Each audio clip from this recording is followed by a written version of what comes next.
राधे राधे। तो आज की वीडियो हम स्टार्ट करने वाले हैं एसएससी सीएचएसएल 2022 का जो एग्जाम यानी कि 2023 में हुआ था मार्च में।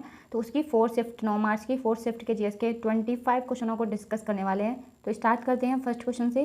विच country won the women's T20 Asia cup 2022 for cricket? किस देश ने क्रिकेट के लिए महिला T20 एशिया कप 2022 का खिताब जीता था? तो किस देश ने जीता है? हमारे भारत ने जीता है, इंडिया ने। किसने जीता है? भारत ने। तो कुछ पॉइंट इनके हम पढ़ लेते हैं।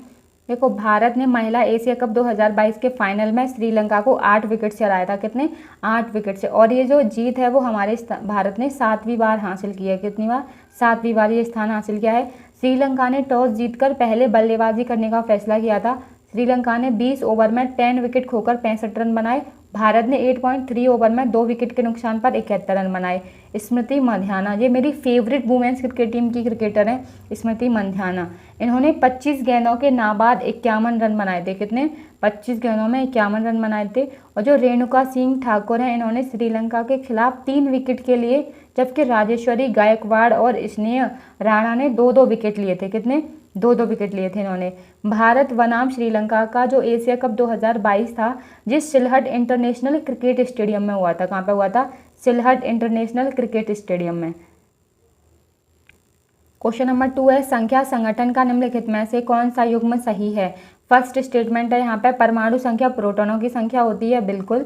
द्रव्यमान संख्या न्यूट्रॉनों और प्रोटॉनों की संख्याओं का योग होता है, तो यस, बिल्कुल होता है। तो यहाँ पे हमारा आंसर होगा, यहाँ पे फर्स्ट और सेकंड दोनों ही यहाँ पे स्टेटमेंट हैं जो कि सही है। देखो, जैसे मान लो मैंने यहाँ पे कार्बन 6 और ये 12 लिखा, तो जो 6 है ना, इसका ये परमाणु क्रमांक कहते हैं, इसको एटॉमिक नंबर है ना, यही इलेक्ट्रॉनों की संख्या होती है और यही क्या होती है? प्रोटॉनों की संख्या। लेकिन ये जो 12 है, ये इसका क्या होता है? ये मास नंबर होता है ना। इसको हम कहते हैं द्रव्यमान संख्या या फिर परमाणु भार बोलते हैं। ये न्यूट्रॉनों की और प्रोटॉनों की संख्याओं का योग होता है। किसका? न्यूट्रॉनों और प्रोटॉन की संख्याओं के योग को हम क्या कहते हैं? यहाँ पे द्रव्यमान संख्या कहते हैं। तो इसीलिए हमारा ये स्टेटमेंट यहाँ पे सही होगा, 4 ऑप्शन। क्वेश्चन नंबर 3 है, who has won the Miss India Worldwide 2022 pageant? यानी कि Miss India Worldwide 2022 pageant किसने जीता है? तो ये किसने जीता था? तो ये जीता था खुशी पटेल ने। किसने जीता? खुशी पटेल। देखो, जो खुशी पटेल है ना, वो हमारी इंडिया की हैं, यानी कि यूनाइटेड किंगडम की बायोमेडिकल की छात्रा हैं खुशी Patel. Miss India Worldwide 2022 का इन्होंने विजेता घोषित किया गया था। अमेरिका की वैदेही डोंगरे को फर्स्ट रनर अप घोषित किया गया, जबकि श्रुतिका माने को सेकंड रनर अप घोषित किया गया। यह भारत के बाहर सबसे लंबे समय तक चलने वाला भारतीय तमाशा है। इसका आयोजन इंडिया फेस्टिवल कमेटी यानी कि IFC के द्वारा किया जाता है। ये जो प्रतियोगिता हुई थी, ये 29वां संस्करण था। कौन सा था? 29वां संस्करण।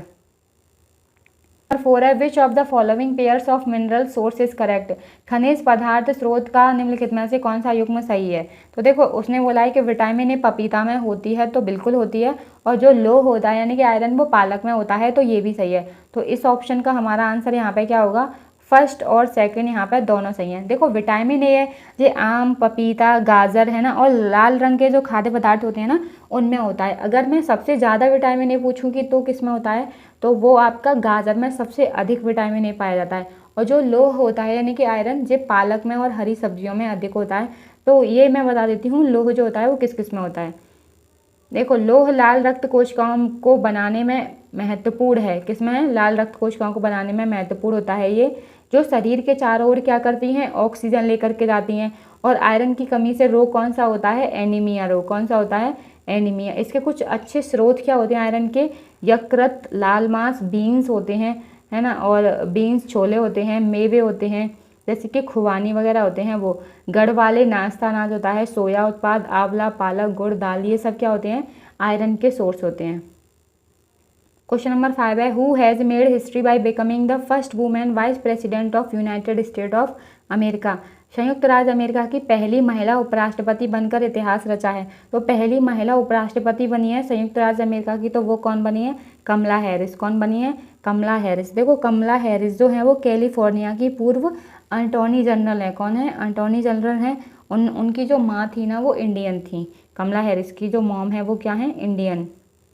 क्वेश्चन नंबर 6 है, in humans the neck is joint by the head by which of the following joint? जो मनुष्य की जो गर्दन होती है वो हमारे सिर से कनेक्ट होती है, तो वो किस जॉइंट के द्वारा हमारे सिर से जुड़ी रहती है। तो इसका आंसर आपका यहाँ पे होगा फर्स्ट ऑप्शन, यानी कि पिवोटल जो जॉइंट होता है ना, उसके ज़रिए हमारी जो रीढ़ की हड्डी होती है जो कि गर्दन से क्या होती है, जुड़ी रहती है। देखो फिक्स जो जॉइंट है इसको हम हिंदी में कहते हैं, फिक्स को यहाँ पे कहते हैं अचल संधि। क्या कहते हैं, अचल संधि। और जो ये बॉल एंड सॉकेट जो जॉइंट है इसको कहते हैं हम यहाँ पे कंदुक खलिका संधि। और हिंग जो जॉइंट है उसको क्या कहते हैं, कब्जा संधि। पिवोटल को हम घुराग्र संधि कहते हैं। क्या कहते हैं, घुराग्र संधि। क्वेश्चन नंबर 7 है, which of the following combination of RBI tool monetary instrument is correct. तो इसमें से कौन सा इंस्ट्रूमेंट जो होगा वो करेक्ट होगा। देखो यहाँ पे जैसे क्वालिटेटिव है तो ये कैश रिजर्व रेशियो है, क्वालिटेटिव जो मोरल फ्यूजन है ना, और क्वालिटेटिव ओपन मार्केट ऑपरेशन है, और क्वालिटेटिव मार्जिनल रिक्वायरमेंट है। तो इन चारों में से कौन सा ऑप्शन करेक्ट है आपका, तो वो जो करेक्ट है वो है आपका ये आंसर। क्वेश्चन नंबर 8 है, 1793 में जब बंगाल में स्थायी बंदोबस्त लागू किया गया था उस टाइम पे गवर्नर जनरल कौन थे। तो उस टाइम पे गवर्नर जनरल कौन थे 1793 के टाइम पे, तो ये थे आपके चार्ल्स कॉर्नवालिस। कौन थे, चार्ल्स कॉर्नवालिस। आपका 4 ऑप्शन करेक्ट होगा यहाँ पे।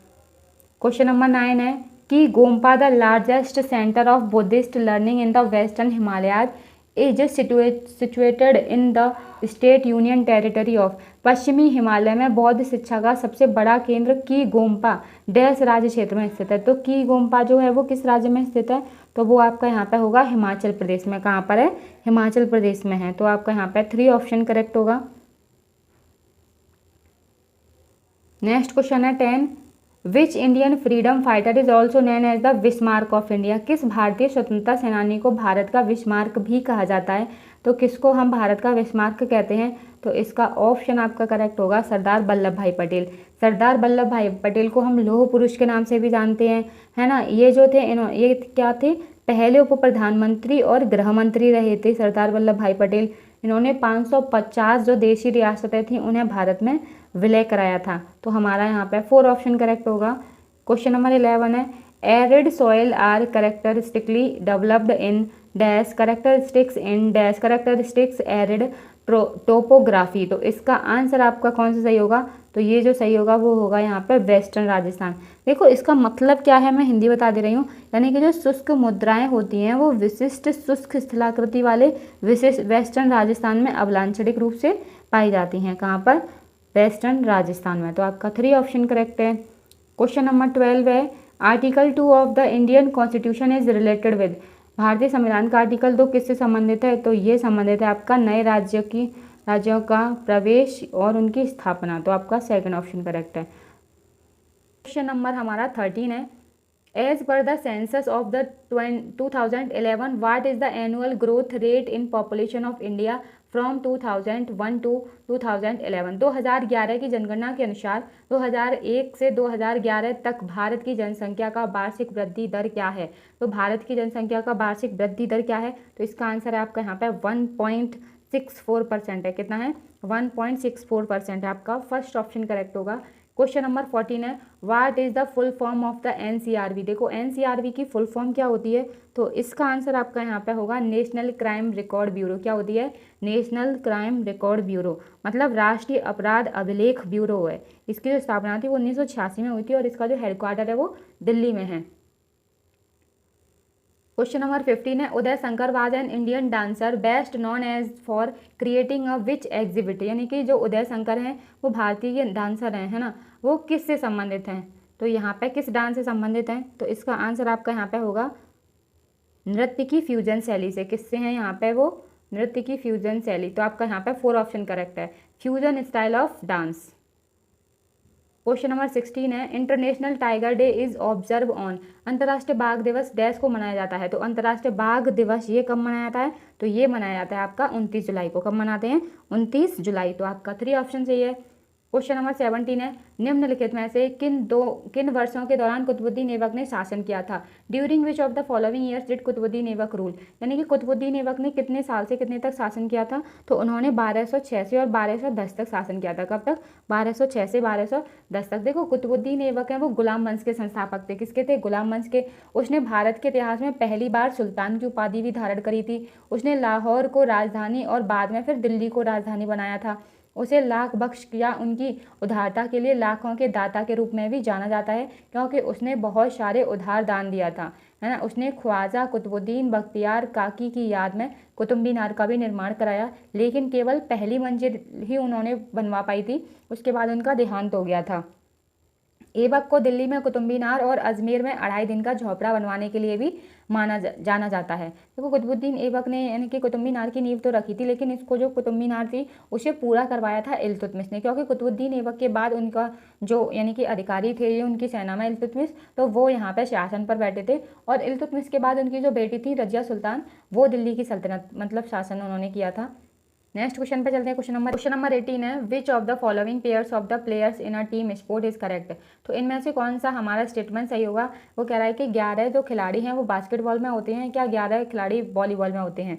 तो यहाँ पे हमारा क्या सही होगा, इसका ऑप्शन करेक्ट होगा नाइदर 1 और 2, यानी कि ना तो 11 बास्केटबॉल में होते हैं ना ही 11 वॉलीबॉल में होते हैं। तो हमारा यहाँ पे 4 ऑप्शन करेक्ट होगा।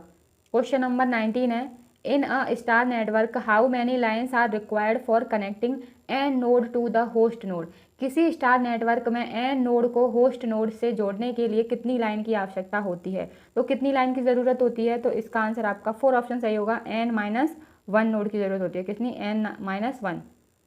क्वेश्चन नंबर 20 है, what is the radius of the earth.